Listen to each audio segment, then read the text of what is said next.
Hey friends, welcome back to the channel. If you're new here, my name is Ricky Doshi and I'm an architect and interior designer based out of Mumbai.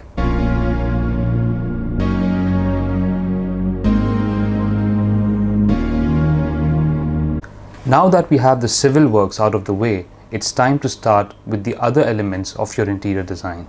In this two-part video, I'll be talking about gypsum works, which includes gypsum false ceiling and gypsum wall punning. Wall punning means leveling the plastered wall with gypsum material to achieve a smoother finish on that wall. In this particular video, I'll be covering the wall punning part. Before we begin, there are a few terms that you need to familiarize yourself with. You must have heard these local terms on the site at some point of time in your life, and there are high chances that you might have been heavily confused of what it means. To make it easier for you, I'll be mentioning these local terms along with their technical names. The first one, which you all must have heard, is called a gypsum plaster.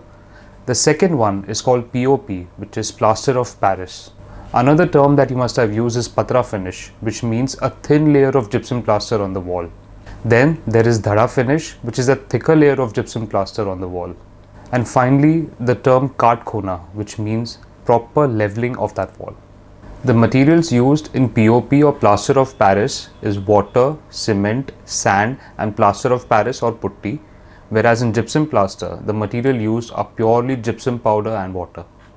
Gypsum is mixed with water and applied on the wall within level strips, finished to a smooth surface with steel trowels or a steel float, and ensures line and leveling, leaving no undulation in the surface, completely made good. The finished surface should be smooth, true to the plane, slopes or curves. After drying, the surface should be sandpapered to give a smooth surface. In this way, you save time for curing of cement sandplaster and you also save time for leveling coat of POP. Cement should never be mixed with the gypsum plaster. Patra finish means applying gypsum plaster directly onto the plastered walls to cover any undulation that there might be on the plastered wall. This is a very thin layer of gypsum plaster, somewhere around 3 to 6 mm thick. Although you can achieve a smoother wall with the patra finish, but due to its thinness, the wall is not 100% leveled. There will be a few undulation present on the wall. Although in many retail and commercial spaces, this type of finish is preferred from a design point of view. But in most residential cases, clients prefer a finished look which cannot be achieved with the patra finish. To achieve an undulation-free look on the wall, you need to go for dhada finish.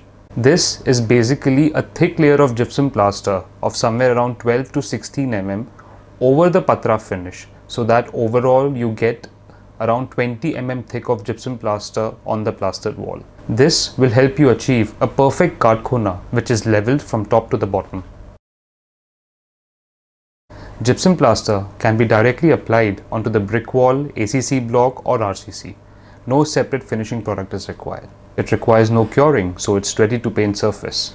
It saves time during the construction process, thereby giving you a timely possession of your homes. It expands slightly after setting, therefore it is not expected to cause any sort of cracking onto the surface. Gypsum plaster is comparatively easy to spread and level. It's perfectly lined, leveled, sharp cornered to a smooth surface. It saves on electricity of your air conditioning because gypsum as a material has very low thermal conductivity. It's more durable and it is a green material. Gypsum plaster is light in weight, thereby reduces weight on the structure.